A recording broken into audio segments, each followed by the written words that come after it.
Today discuss about love. Love is the most beautiful word కదా అండి. ప్రతి ఒక్కరి లైఫ్లో ప్రేమ అనేది ఉంటుంది. మనం పుట్టగానే ప్రేమ అనేది మనతో కూడా పుడుతుంది. అది ఎలా అంటే, మనం పుట్టగానే మన అమ్మ మనల్ని ఇష్టపడుతుంది. పుట్టిన నిమిషం నుంచి మనం పెరిగి ఒక 5 సంవత్సరాల వరకు తను చూపించే లవ్ అండ్ ఎఫెక్షన్ ఎవరి దగ్గరైనా దొరుకుతుందా? అస్సలు దొరకదు. అందుకే అంటారు కదా, మనం ప్రేమించడం కంటే మనల్ని ప్రేమించబడమే చాలా గొప్ప అనేసి. అమ్మ ఎలా చూస్తుందంటే, అమ్మ దగ్గర ఉన్న టైంలో మనం ఒక 5 మినిట్స్ కూడా పక్కన దగ్గర ఉండడానికి ఇష్టపడం. ఎందుకంటే వాళ్ళ దగ్గర నుంచి మనం అది ఎక్స్పెక్ట్ చేయం కదా. ఆ లవ్ అనేది వాళ్ళ దగ్గర నుంచి మనకి రాదు. బేసిక్గా లవ్ అనేది ఎలా స్టార్ట్ అవుతుందంటే, బేస్డ్ ఆన్ ఎక్స్పెక్టేషన్స్. ఇప్పుడు ఎవరి దగ్గరైనా మనం ఎక్స్పెక్టేషన్స్ ఎక్కువ ఆశిస్తున్నామంటే మేబీ ప్రజెంట్ సొసైటీలో అది లవ్గానే ప్రేరేపితం అవుతుంది. కానీ ఏమి ఆశించకుండా ఇష్టపడేది ఒక అమ్మ మాత్రమే. అది ఎంత వయసు అయినా కూడా అమ్మ వాళ్ళకి మనల్ని అదే విధంగా ఇష్టపడతారు. దీనికి ఒక చిన్న కథ చెప్తాను. ఊళ్ళో రాజు అనేవాడు ఉండేవాయనంట. అతడు బాగా చదువుకున్నాడు. వాళ్ళది పూర్ ఫ్యామిలీ. వాళ్ళమ్మ కష్టపడి బాగా చదివించింది, పొలం పనులు చేసి. తను బాగా చదువుకున్నాడు. అమ్మ కష్టాన్ని చూసి పెద్ద అయ్యాడు. మంచి జాబ్ వచ్చింది. మంచి అమ్మాయిని చూసి పెళ్లి చేశారు. పెళ్ళైన తరువాత ప్రజెంట్గా అందరికీ జరిగేదేంటి? అత్తకి కోడలికి అస్సలు పట్టదు. వీళ్ళింట్లో కూడా సేమ్ సిచ్యువేషన్. అందుకు రాజు వాళ్ళ భార్య, మీ అమ్మతో నేను ఉండలేను, నీతో నేను కలిసి ఉండాలంటే మీ అమ్మని వచ్చి వృద్ధాశ్రమంలో వదిలేసే, లేకపోతే కొండ ప్రాంతంలో అయినా వదిలేసిరా అని చెప్పిందంట. దానికి రాజు ఏం చేశాడు? వాళ్ళమ్మ సిచ్యువేషన్ లేసి నడవలేని సిచ్యువేషన్లో ఉంది. అలాంటప్పుడు రాజు ఆమె ఒక గంపలో తల మీద నెత్తిని పెట్టుకొని పోతూ ఉన్నాడంట. అడవి మార్గంలో పోతుంటే వాళ్ళమ్మ దారి పొడవునా ఒక చిన్న ఆకుని దారి వెంబడి వేస్తూ వస్తుందంట. తనకి వాళ్ళమ్మని ఒక కొండ ప్రాంతంలో దింపేసి, సరే మళ్ళీ సాయంత్రం వచ్చి నిన్ను తీసుకెళ్తానమ్మా అంటే, వాళ్ళమ్మ పిలిచి చెప్తుందంట, నాన్న నువ్వు దారి తప్పిపోతావేమో అని దారి పొడివిన ఆకులు వేశాను, ఆ దారి పట్టుకొని వెళ్ళు నాన్న అనిందంట. అది కదా అండి ప్రేమ అంటే. వాళ్ళమ్మకి తెలుసు తన కొడుకు తనని వదిలేస్తున్నాడని చెప్పి, కానీ ఇంత స్వచ్ఛమైంది కదా. ఇప్పుడు ప్రజెంట్ లవ్ సిచ్యువేషన్స్ కూడా మనం అమ్మ మనల్ని ప్రేమగా చూస్తుంది. స్కూల్స్కి వెళ్తాం, బాగా చదువుతాం, కాలేజ్ లైఫ్ ఎంజాయ్ చేయాలని ఉంటుంది.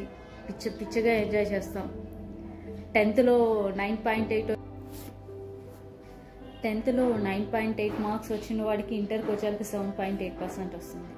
పేరెంట్స్ అడుగుతారు, ఏంట్రా మార్క్స్ తగ్గాయి అనేసి. మనం చెప్పాం కదా ఇంట్లో, ఎంజాయ్ చేస్తామమ్మా మార్క్స్ తగ్గాయి అనేసి. చాలా డిఫికల్ట్ అమ్మా, కష్టపడి చదివా కూడా మార్కులు రావట్లేదు అని చెప్తాం.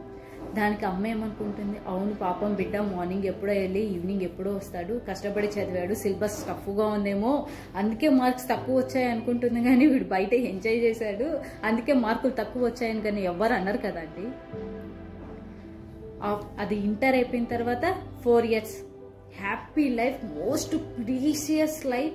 అసలు ప్రీషియస్ మూమెంట్స్, మన లైఫ్ లాంగ్ గుర్తుండిపోయే మూమెంట్స్ కూడా ఆ బీటెక్లోనే ఉంటుందో, లేకపోతే ఆ బీటెక్ అలా మనల్ని కన్వర్ట్ చేస్తుందో. ఒక లవ్ కానీ, ఒక ఫ్రెండ్షిప్ కానీ, ఒక ఎఫెక్షనేట్ ప్యాషనేట్ లైఫ్ అనేది మనకి దొరికేది వచ్చి ఆ బీటెక్లోనే ఉంటుంది. ఎంతో సంతోషంగా బీటెక్ కంప్లీట్ చేస్తాం. ఆ బీటెక్ ఫస్ట్ ఇయర్ భయంగా వెళ్తాం. సెకండ్ ఇయర్కి వెళ్ళి సీనియర్ అయిపోతాం కదా. ఫస్ట్ ఇయర్ వాళ్ళని కమెంట్ చేయడానికి చాలా హ్యాపీగా గడిచేస్తుంది. నెక్స్ట్ ఏదో జాబ్ కెరియర్ లాగా సెట్ అయిపోతాం. ఈ బీటెక్ దగ్గర నుంచి ఈ కెరియర్ వరకు లైఫ్ ఎలా ఉంటుంది అంటే, బీటెక్లో ఏదో నచ్చిన అమ్మాయి దొరుకుద్ది, పెళ్లి చేసుకుంటారు, అందరు హ్యాపీగా ఉంటారు. అందరూ హ్యాపీగా ఉన్నాము అన్న టైంలోనే ఫ్రెండ్షిప్స్, లవ్, ఎఫెక్షన్స్ స్టార్ట్ అవుతాయి కదా. ఎగ్జామ్స్, ఇంట్లో చెప్పిన సంబంధాల అస్సలు చేసేసుకో.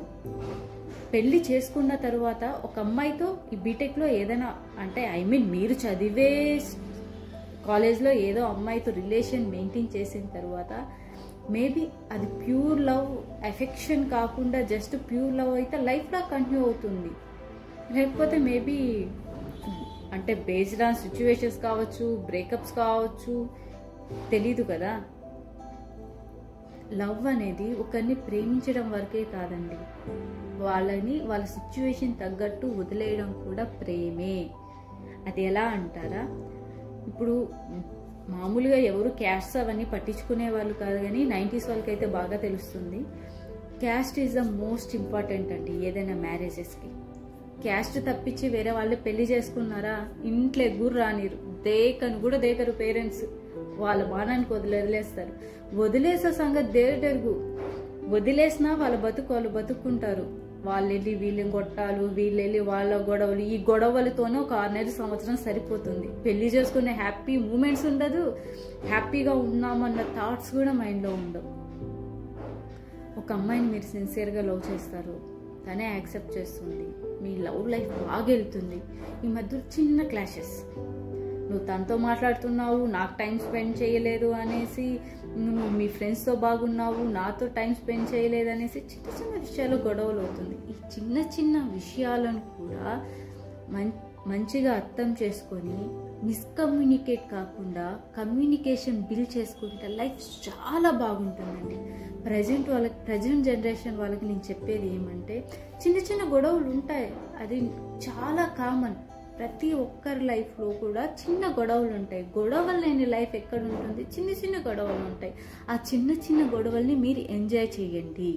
ఆ గొడవల్ని మిస్కమ్యూనికేట్ కాకుండా ప్రాపర్గా కమ్యూనికేట్ చేసుకొని లైఫ్ లాంగ్ హ్యాపీగా ఉండండి. గొడవపడి విడిపోవడం ఏముంది? 5 minutes. ఒక 5 years రిలేషన్షిప్ 5 minutes గొడవ వల్ల విడిపోతున్నారు అంటే మీరు ట్రావెల్ చేసిన ఈ 5 years ఉంది కదా, అది ఏంటి? అది టైం కాదా? మీ ఇద్దరి మధ్య కమ్యూనికేషన్ కదా? మీ ఇద్దరి మధ్య ప్రాపర్ రిలేషన్షిప్ ఉంది కదా? మరి దేనికి 5 minutes ఉండే గొడవల వల్ల దాన్ని ఎందుకు మీరు లాస్ చేసుకుంటున్నారు? ఈ 5 minutes మీరు కామ్గా ఉండడం వల్ల, సైలెంట్గా వెళ్ళిపోవడం వల్ల, ఒక 10 or 15 days బ్రేక్ తీసుకొని మళ్ళీ ప్రాపర్ కమ్యూనికేషన్ స్టార్ట్ చేయడం వల్ల మీరు హ్యాపీగా ఉండగలుగుతారు కదా. మరి దేనికి ఇంత బాధపడడం దేనికి? ఎవరు చూసి కాల్ చేస్తా నాకు బ్రేకప్ అయింది, ఐఎమ్ సో సాడ్, నాకు బ్రేకప్ అయింది, ఐఎమ్ సో సాడ్. మీకు బ్రేకప్ అయింది, ఇట్స్ ఓకే. వాళ్ళ అదర్ పర్సన్ని చూసుకున్నప్పుడు అప్పుడు మీరు సెల్ఫ్ లవ్ చేసుకోండి, మిమ్మల్ని మీరు లవ్ చేసుకోండి, మీ మీద మీరు కాన్సన్ట్రేషన్ చేసుకోండి, మీ పర్సనాలిటీ డెవలప్మెంట్ చేసుకోండి, మీరు హ్యాపీగా ఉండండి, మీ స్ట్రెంగ్త్ పెంచుకోండి. మీరు ఎంత హ్యాపీగా ఉంటారో మీ కెరియర్ కూడా అంతే బాగా గ్రోత్ అవుతుంది. మిమ్మల్ని మీరు అంత బాగా గ్రోత్ చేసుకోగలరు సొసైటీలో. బ్రేకప్ అయిందని ఒక్క విషయానికి ఏడుస్తూ కూర్చుంటే లైఫ్ అనేది సాఫీగా వెళ్ళదు కదా. మిమ్మల్ని నమ్ముకున్న మీ పేరెంట్స్ ఏమైపోవాలి? మీరు ఏడుస్తూ సూసైడ్ చేసుకుని చచ్చిపోతారు. మీదన వాళ్ళ పరిస్థితి ఏంది? ఇన్ని సంవత్సరాలు లక్షలు పెట్టి చదివించి ఒక 30 లక్షలు 40 లక్షలు నీ 20 ఏళ్ల వయసుకే 30 లక్షలు నీ మీద ఇన్వెస్ట్ చేసి నువ్వు సంపాదిస్తావని ఎక్స్పెక్ట్ చేయరు వాళ్ళు. వాళ్ళ మీద డిపెండ్ అవ్వకుండా నీ కాళ్ళ మీద నువ్వు నిలబడతావని ఎక్స్పెక్ట్ చేసి వాళ్ళు నీ మీద ఇన్వెస్ట్ చేస్తే, ఎవరో 4 years 5 years లవ్ బ్రేకప్ అయిందని నిన్ను నువ్వే పనిష్ చేసుకోవడం వల్ల ఎవరికి లాస్? బ్రేకప్ చెప్పిన వాళ్ళు హ్యాపీగా ఉంటారు, హ్యాపీగా తింటారు, హ్యాపీగా లైఫ్ ఎంజాయ్ చేస్తారు. ఇక్కడ ఎవరికి లాస్? నీకు లాస్, నీ ఫ్యామిలీకి లాస్. ఏదర్ మనీ, సొసైటీలో పరువు. ఈ రెండు ఎక్కడి నుంచి తీసుకురాగలుగుతావు? చిన్న చిన్న విషయాలని పెద్దది చేయకుండా ప్రశాంతంగా ఆలోచించుకోవడం వల్ల లైఫ్ ఎంత పీస్ఫుల్గా ఉంటుంది. నువ్వు లవ్ చేయి, చిన్నప్పటి నుంచి లవ్ చేస్తున్నా మీ అమ్మని లవ్ చేయి, నువ్వు లవ్ చేయి, నిన్ను నువ్వు అర్థం చేసుకొని నీతో లైఫ్ లాంగ్ ట్రావెల్ చేసే మనిషితో లవ్ చేయి. ప్రజెంట్ వీళ్ళందరికంటే ముఖ్యం నిన్ను నువ్వు లవ్ చేసుకో. Self love is the most beautiful thing తెలుసా? మనల్ని మనం అందంగా చూసుకోగలుగుతాం, మనల్ని మనం హ్యాపీగా ఉంచుకోగలుగుతాం, మనం హ్యాపీగా తిరగగలుగుతాం. Self love is the most beautiful word. Love is the most beautiful word. ఎంత మంచి word, self love is the most beautiful. నిన్ను నువ్వు చూసుకో, నిన్ను నువ్వు లవ్ చేసుకో, నువ్వు ఎలా ఉన్నాలో చూసుకో, నీ పర్సనల్ డెవలప్మెంట్ చేసుకో, నీ కెరియర్ గ్రోత్ చేసుకో. నిన్ను వదిలి వెళ్ళిపోయిన వాళ్ళు ఎవరైనా నీ దగ్గర ఖచ్చితంగా వస్తారు. ఇది నిజం.